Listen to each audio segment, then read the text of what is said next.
This week in Britain, there was yet another terrorist attack, this time on a synagogue in Manchester, in the north of England. You may have heard the details. A man already known as Jihad, that's right, yes, Jihad al-Shami, born in Syria but granted British citizenship in 2006, carried out the attack.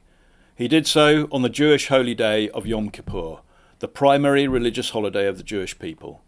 2 people were killed, and al-Shami was shot dead by police. While shocking in itself, the attack surprised few, but what has perhaps puzzled people abroad, not those of us all too familiar with the political behaviour of this government, was not so much the attack but what followed. Within hours, members of the government made the normal statements. They made clear that such attacks were cowardly and depraved, that more police would be deployed and that communities should feel reassured. We've heard all of this before. It all sounds a bit thin these days.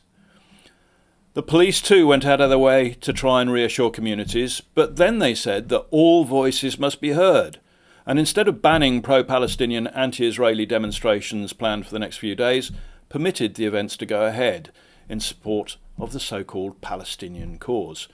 The Metropolitan Police Commissioner himself, Sir Mark Rowley, London's senior police officer, admitted that a pro-Palestinian demonstration planned for 2 days after the attack in Trafalgar Square in the centre of London, in the heart of London, would most likely encourage anti-Semitism. And he conceded that most of those present would be members of the proscribed pro-Hamas organisation Palestine Action. But then he said that he would not seek authority from the Home Secretary to ban the event, and indeed the Home Secretary didn't instruct him to. So the event did go ahead and hundreds of arrests were made. The government then dispatched the Deputy Prime Minister to Manchester to speak to the Jewish community there with the purpose of reassuring them that they had the government's support.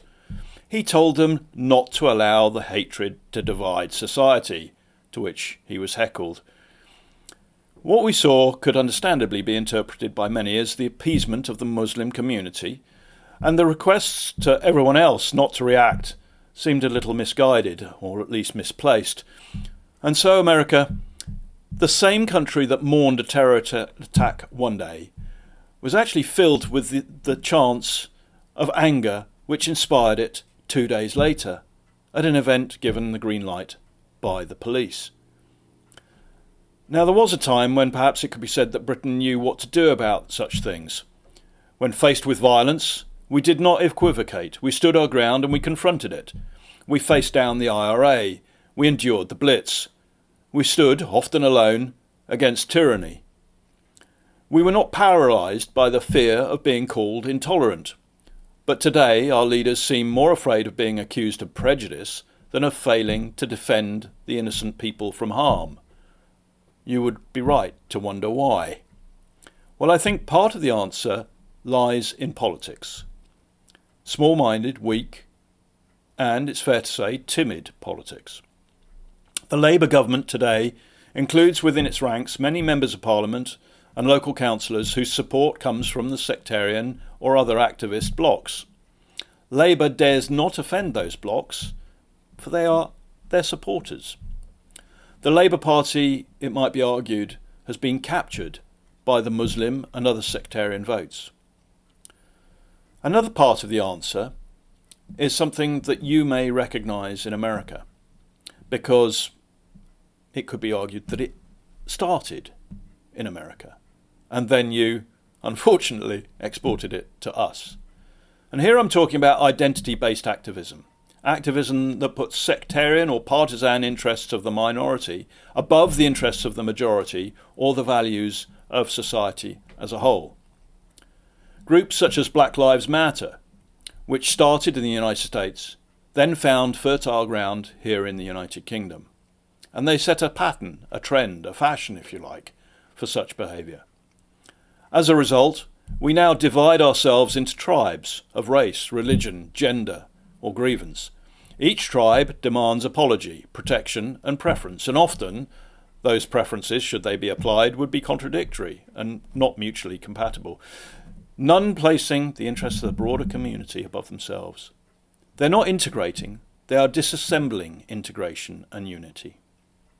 As a result, much of public life has perhaps become a contest of sensitivities. Who is the most offended? And when violence erupts, our first instinct is not to condemn it, but to ensure that no one, except perhaps the victims, feel offended. And where the victims rightly feel offended, we blame others. There is, too, another habit, a weak, fearful one, and very unfortunate one, that's crept into our political life. After every such attack, every outrage, politicians queue up to express their sympathy with the victims. They tweet, they bow their heads, and they say the right words about solidarity, sympathy, and sorrow. But what they do not say, what they do not dare say, is where the hate really lies. They will not name the ideology. They will not confront the culture that breeds it. And they do not act to prevent it, resulting in violence again. Instead, they remind the victims and the country as a whole not to hate. They blame innocent, concerned people who take to the streets demanding action for their security and safety and that of their children, for creating division and calling them far right and extremists. They cannot face the fact that it is not those people who are the haters and the extremists. They are responding. But the attackers and a foreign imported culture that has serious questions to answer about the hate it breeds. It is as if those politicians believe that insincere empathy alone is sufficient to replace courage and action.